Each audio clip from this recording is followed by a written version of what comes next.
तो पहला क्वेश्चन हम देखते हैं। ये जेई के सारे क्वेश्चन प्रीवियस क्वेश्चन है एनवायरमेंटल केमिस्ट्री का 2019 में ये सारा क्वेश्चन आ चुका है जेई में। ठीक है दोस्तों, फर्स्ट क्वेश्चन देखते हैं। Which is wrong with respect to our responsibility as a human being to protect our environment. हमारे वातावरण को बनाने के लिए एज ए ह्यूमन बीइंग क्या करना चाहिए हमारे वातावरण को प्रोटेक्ट करने के लिए। ठीक है दोस्तों, तो avoiding the use of fluid lighted facility. हमें क्या करना चाहिए, फ्लड लाइटेड फैसिलिटी को क्या करना चाहिए, तो अवॉइड करना चाहिए यूज करने के लिए। क्यों? क्योंकि इससे जो बैक्टीरिया है, मान लिया कि जो हमारे लाभदायक बैक्टीरिया हुए इससे क्या होते हैं, मर जाते हैं। लेकिन ये करना चाहिए, लेकिन उसमें भी ये पूछ रहा है, ये तो होना चाहिए, लेकिन उसमें भी पूछ रहा है कि सबसे अधिक क्या होना चाहिए। क्या हमें इन्वायरमेंट के लिए यूज नहीं करना चाहिए, इन्वायरमेंट के प्रोटेक्ट के लिए। ठीक है दोस्तों, तो setting up compost in tin in gardens. Compost जो होता है खाद्य पदार्थ होता है, तो छोटे छोटे उस तरीके से भी क्या करना चाहिए, गार्डन को प्रोटेक्ट करना चाहिए।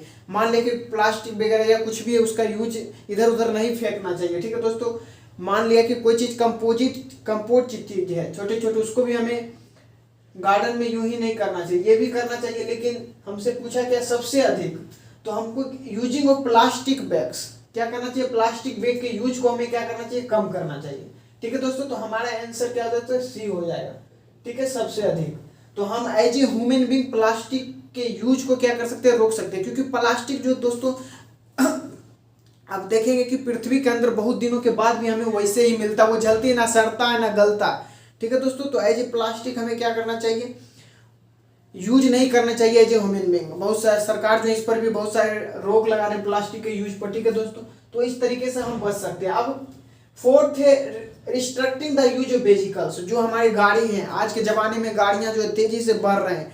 ठीक है दोस्तों, जितना पॉपुलेशन है अधिक रफ्तार से क्या हो रहा है दोस्तों, गाड़ी का यूज बढ़ते जा रहा है। उससे भी पोल्यूशन होता है दोस्तों, क्योंकि गाड़ी का यूज करते हैं उससे धुआं निकलती है, उससे हमारा एनवायरनमेंट क्या होता है, प्रदूषित होता है। जब ये एनवायरनमेंट के जो जितने भी मान लिया कि जितने भी ये हवा में जो प्रदूषण जब जाता है तो वो क्या होता है, बारिश के रूप में आता है। वो बारिश भी क्या होता है, वो अम्लीय जल हो जाता है, मतलब कि एसिड रेन। तो इससे भी नुकसान पहुंच रहा है। तो हमें क्या करना चाहिए, कम से कम व्हीकल का यूज करना चाहिए। ठीक है दोस्तों, तो इसका भी यूज हम कम कर सकते हैं। लेकिन सबसे अधिक यूजिंग ऑफ प्लास्टिक, तो हमारा आंसर क्या होगा दोस्तों, सी हो जाएगा, सॉरी। तो हमारा एज ए ह्यूमन बीइंग हमें प्लास्टिक का यूज नहीं करना चाहिए। अगर हम ज़्यादा से ज़्यादा प्लास्टिक का यूज करते हैं तो इससे हमारा नुकसान तो ही, पर्यावरण का नुकसान होगा। ठीक है दोस्तों, तो इसलिए हम प्लास्टिक का यूज को कम कर सकते हैं। हम जो ये थैला वगैरह है नॉर्मल, उसको हम यूज कर सकते हैं, प्लास्टिक का यूज को कम कर सकते हैं। इस तरीके से हम इन्वायरमेंट को क्या कर सकते हैं, प्रोटेक्ट कर सकते हैं। Not use of plastic. ठीक है दोस्तों, आप सेकेंड क्वेश्चन में जाते हैं। सेकेंड क्वेश्चन क्या कह रहा है, the layer of atmosphere between 10 kilometre and 50 kilometre above the level is called. 10 से 50 किलोमीटर से ऊपर की चीजों को क्या कहते हैं, या फिर 10 से 50 किलोमीटर, थर्मोस्फेयर, मेसोस्फेयर, स्ट्रेटोस्फेयर या ट्रोपोस्फेयर। ठीक है दोस्तों, तो मैं आपको बताता हूं। जीरो से दोस्तों मान लिया कि ये रिफरेंस, ठीक है दोस्तों, मान लिया कि ये रिफरेंस लाइन है। ठीक है दोस्तों, ये क्या है, रिफरेंस लाइन। रिफरेंस लाइन इसको मान लिया दोस्तों, तो ये होता है दोस्तों, यहां से जीरो से जो 0 to 11 to 12 किलोमीटर जो होता है दोस्तों, ये क्या होता है, ट्रोस्फियर होता है, ट्रोस्फियर। उसके बाद जो है अगर 11 से 40 से 50 किलोमीटर चले, 11 to 40 to 50 किलोमीटर, तो ये क्या हो जाएगा दोस्तों, स्ट्रेटोस्फियर होता है, स्ट्रेटोस्फियर। अगर उसके ऊपर जाते हैं एनवायरनमेंट के ऊपर, तो हमारा क्या होगा दोस्तों, यहाँ से 40 से 50 हो गया, 50 से 80 से 90 किलोमीटर अगर ऊपर चलते हैं, जैसे जैसे ऊपर, तो मेसोस्फीयर आ जाता है। अगर हम उससे भी ऊपर जाएं दोस्तों 50 से, उसके बाद अगर हम ये 50 हो गया दोस्तों, एक मिनट, 50, अगर 50 से भी ऊपर जाते हैं, अगर 50 से, तो अगर मान लिया जाए 80 से अगर 90 चले, 80 से 90 किलोमीटर क्या होगा दोस्तों, ये 800 तक अगर जाएगा, तो ये आ जाता है हमारा थर्मोस्फीयर। क्या आ जाता है दोस्तों, थर्मोस्फीयर। अगर उससे भी ऊपर अगर हम चलते हैं तो 800 से 300, मतलब कि 800 से 300 किलोमीटर एक्सोस्फीयर हो जाता है, एक्सोस्फीयर। ठीक है दोस्तों, तो इस तरीके से हम क्या करते हैं, जैसे जैसे ऊपर जाते हैं इसका हाइट 800 से 3000 किलोमीटर क्या होता है, एक्सोस्फीयर होता है। ठीक है दोस्तों, 0 से 11 से 12 किलोमीटर ट्रोस्फीयर होता है, 11 से 40 से 50 किलोमीटर स्ट्रेटोस्फीयर होता है, 50 से 80 से 90 किलोमीटर मेसोस्फीयर, और 80 से 90 किलोमीटर से 800 किलोमीटर थर्मोस्फीयर, 800 से 3000 एक्सोस्फीयर होता है। ठीक है दोस्तों, जैसे जैसे ऊपर जाते हैं इसका जो लेयर है वो बढ़ता चला जाता है, तो इसको हम ये कहते हैं। ठीक है दोस्तों, इसको आपको याद रखना। तो हमसे पूछा क्या गया, the layer of the atmosphere between 10 kilometre 50 kilometre over the level is called. ठीक है दोस्तों, 10 किलोमीटर से 50, तो हम कह सकते हैं कि स्ट्रेटोस्फीयर। ठीक है दोस्तों, क्या कह सकते हैं, स्ट्रेटोस्फीयर। ये 11 टू 40 से 50 मतलब कि लगभग 10 किलोमीटर, तो क्या, स्ट्रेटोस्फीयर। ठीक है दोस्तों, तो हमारा ऑप्शन क्या हो जाएगा, स्ट्रेटोस्फीयर। अब पूछ रहे हैं दोस्तों, the gas leak from a storage tank of the union, क्या करा दोस्तों, the gas leak from a storage tank of the union carbide plant Bhopal gas tragedy watch. जब भोपाल में गैस त्रासदी जब आया, ठीक है दोस्तों, तो ये जो the gas leak from a storage tank of the union carbide plant in Bhopal gas tragedy watch, ये जो त्रासदी आया था दोस्तों 2 या 3 दिसंबर 1984 को आया था। ठीक है दोस्तों, 1984 को ये त्रासदी आया था, जिसमें ये मिथाइल आइसोसाइनाइड जो गैस था वो लीक हो गया था, मिथाइल आइसोसाइनाइड। ठीक है दोस्तों, और उसके बाद ये जो था दोस्तों वो वर्ल्ड मोस्ट इंडस्ट्रियल त्रासदी था। ठीक है दोस्तों, वर्ल्ड का मोस्ट इंडस्ट्रियल त्रासदी था भोपाल गैस लीक। इसमें हजारों लोगों का क्या हुआ, मौत हो गया, मतलब कि बहुत सारे लोग तो अपाहिज हो गए, मतलब कि बहुत सारा बीमारी हो गया, उसको जो बचे बहुत सारे की मौत हो गई इस गैस त्रासदी में। बहुत ही भयावह गैस त्रासदी था दोस्तों, ये रात को हुआ था जब आदमी अपने अपने घरों में सोए थे शायद, उस समय ये त्रासदी आया था, बहुत सारे लोगों का जान चला गया। तो उसमें कौन सा गैस था दोस्तों, ये आपसे पूछा जा रहा है, तो मिथाइल आइसोसाइनाइड था। The gas leak from storage tank of the union carbide plant in Bhopal gas tragedy watch, methyl isocyanide. ये हुआ था आपका 2 या 3 दिसंबर 1984 को। इसमें जो गैस यूज किया था मिथाइल आइसोसाइनाइड, ये वर्ल्ड का मोस्ट इंडस्ट्रियल ट्रेजेडी था। ठीक है दोस्तों, मतलब कि विश्व का सबसे बड़ा त्रासदियों में से एक था। कौन, gas leak from storage tank for the union carbide plant Bhopal. ठीक है दोस्तों, तो इसका आंसर क्या हो जाएगा, मिथाइल आइसोसाइनाइड। ठीक है दोस्तों, क्या हो जाएगा, मिथाइल आइसोसाइनाइड जो था ये सबसे बड़ी त्रासदी था दोस्तों। जो ये 4th क्वेश्चन है, air pollution that occurs in sunlight. Sunlight के प्रेजेंट में जो एयर पोल्यूशन होता है उसको क्या कहते हैं, ऑक्सीडाइजिंग स्मोक या फॉग या रिड्यूसिंग स्मोक या एसिड रेन। ठीक है दोस्तों, तय करके पढ़ते हैं। अब जो ऑक्सीडाइजिंग स्मोक है दोस्तों, ऑक्सीडाइजिंग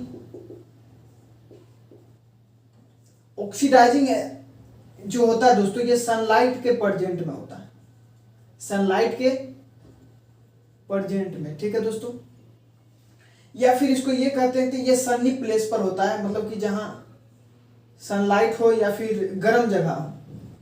ठीक है दोस्तों, इसमें जब नाइट्रिक ऑक्साइड जब हाइड्रोकार्बन से प्रेजेंट में रिएक्ट होता है तो हमारा ये क्या होता है, केमिकल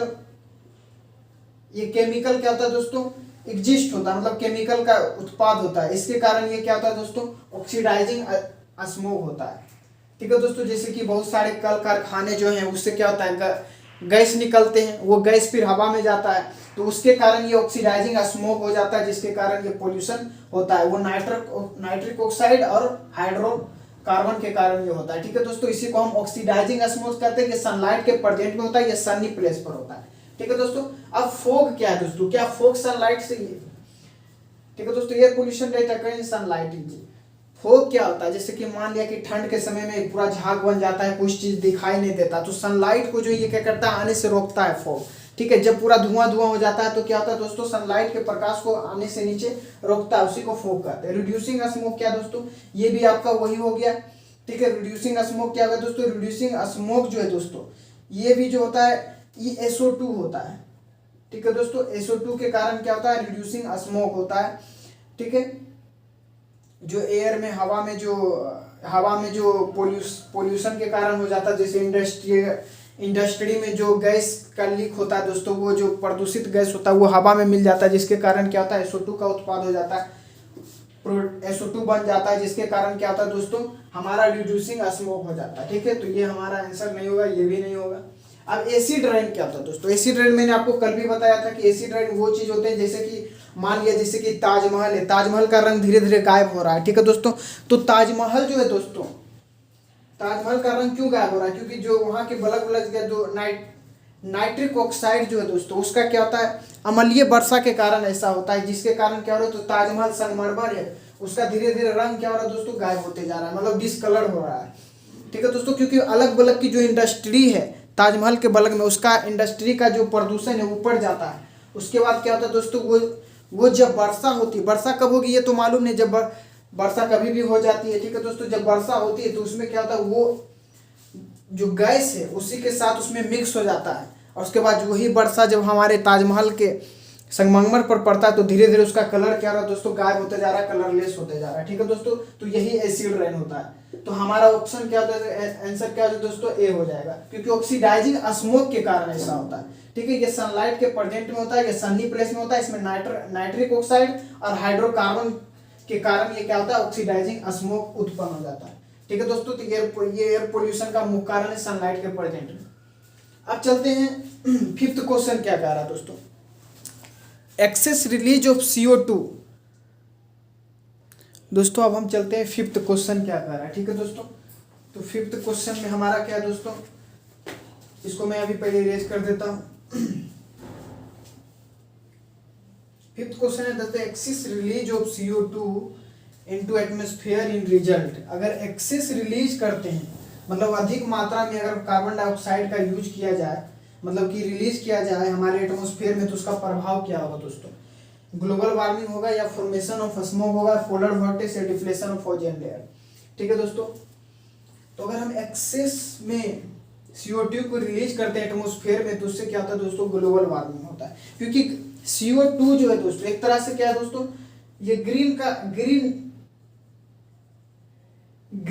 गैस का भी यूज, ग्रीन गैस भी कहा जाता है। लेकिन अगर एक्सेस में इसका रिलीज किया जाए CO2 को, तो ये हमारा क्या करता है, एनवायरनमेंट को क्या कर सकता है दोस्तों, धीरे धीरे गर्म होते चला जाएगा। इसलिए हमको CO2 का क्या ज़्यादा इन्वायरमेंट में, CO2 का ज़्यादा इन्वायरमेंट में होना भी ये क्या है, हानिकारक है हमारे इन्वायरमेंट के लिए। अब फॉर्मेशन ऑफ स्मोक क्या, तो मैंने अभी बताया आपको फॉर्मेशन ऑफ स्मोक, ठीक है दोस्तों।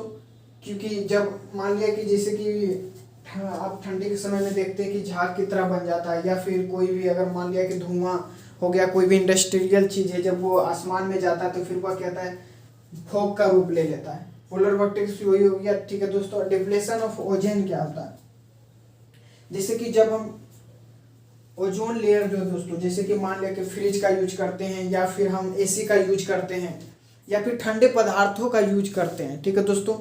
जैसे मान लिया कोई फॉग है आपका, ठंडा चीज़ है, या फिर जो हम अपने फ्रिज में जो गैस का यूज होता है ठंडा करने के लिए, या फिर AC का जो गैस है, उससे क्या होता है दोस्तों, हमारे ओजोन में धीरे धीरे डिप्लेशन होते जाता है। इसमें क्या होगा दोस्तों, ये जो अंटार्कटिक जो महाद्वीप है दोस्तों, ठीक है दोस्तों, वहाँ पर ये पता चला कि उस द्वीप पर कि यहाँ पर क्या होगा, जो ओजोन लेयर उसमें छिद्र हो गया, मतलब कि होल होते जा रहा है धीरे धीरे। तो वो उससे जो हमारे अल्ट्रावायलेट रेज जो आती है, सूरज की किरणें जो हमारे लिए लाभदायक नहीं होते, उससे क्या करता है दोस्तों, उसको रोकता है कौन, ओजोन लेयर। लेकिन अब धीरे धीरे क्या हो रहा है दोस्तों, उसमें होल हो गया, जिसके कारण कि जो हमारी जो आने वाली किरणें हैं उसको रोकने के लिए जरूरी है कि ओजोन लेयर का प्रोटेक्ट होना क्या दोस्तों, बहुत जरूरी है, जिससे कि हानिकारक जो अल्ट्रावायलेट रेज जो सूरज से आ रही है उसको रोका जा सके, ठीक है दोस्तों। तो वही डिप्लेशन ऑफ ओजोन है, ठीक है दोस्तों। और इसका मुख्य कारण जो है, इस होल का होने का जो है दोस्तों, मतलब कि ओजोन लेयर में जो होल हुआ उसका कारण ठंडे पदार्थों का है, ठीक है दोस्तों। जैसे कि मान लिया कि आप फ्रिज, कूलर, AC, ये सारी चीज़ों का, फ्रिज में या फिर ठंडे पदार्थों में जो हम सेंट का यूज करते हैं, या फिर ठंडे चीज़ हो गया दोस्तों, जैसे AC हो गया, वो सबसे जो गैसें निकलती है वो क्या था दोस्तों, ओजोन लेयर को क्या कर रहा है, धीरे धीरे होल होते जा रहा है उसमें, ठीक है दोस्तों। तो ये सारे क्वेश्चन, तो इसका ग्लोबल वार्मिंग का बहुत सारा कारण है दोस्तों, जैसे कि गाड़ी अधिक मात्रा में होना, या फिर जो इंडस्ट्रियल चीज़ है, इंडस्ट्री में क्या होता है गैस का रिलीज होता है, उससे भी क्या होता है दोस्तों, ग्लोबल वार्मिंग का मुख्य कारण है, ठीक है दोस्तों। जितना भी धुआं है, गंदे धुआं है, उससे भी क्या होता है, ग्लोबल वार्मिंग का मुख्य कारण है। एक्सेस ऑफ कह सकते हैं कि वेहिकल्स का यूज करना, बहुत सारे मात्रा में गाड़ी, तो इससे भी क्या है, ग्लोबल वार्मिंग का मुख्य कारण। तो हमारा आंसर क्या होगा दोस्तों, ए हो जाएगा, excess release of CO2 into the atmosphere result, carbon dioxide का अधिक मात्रा में क्या करना है, हमारे एनवायरनमेंट में क्या गलत प्रभाव डाल सकता है, इसलिए ग्लोबल वार्मिंग क्या हो जाता है दोस्तों, आंसर हो जाएगा। ठीक है दोस्तों, ठीक है दोस्तों, तो आज के लिए हम इतना ही रखते हैं, फिर मिलते हैं नेक्स्ट वीडियो में। हमारे वीडियो को लाइक करें, शेयर करें, सब्सक्राइब करें, और जिसको इस वीडियो के रियल में ज़रूरत है दोस्तों, उस दोस्तों के बीच में जरूर शेयर करें ताकि उसको भी इस लेक्चर का फायदा हो सके। ठीक है दोस्तों, आज के लिए इतना ही, धन्यवाद।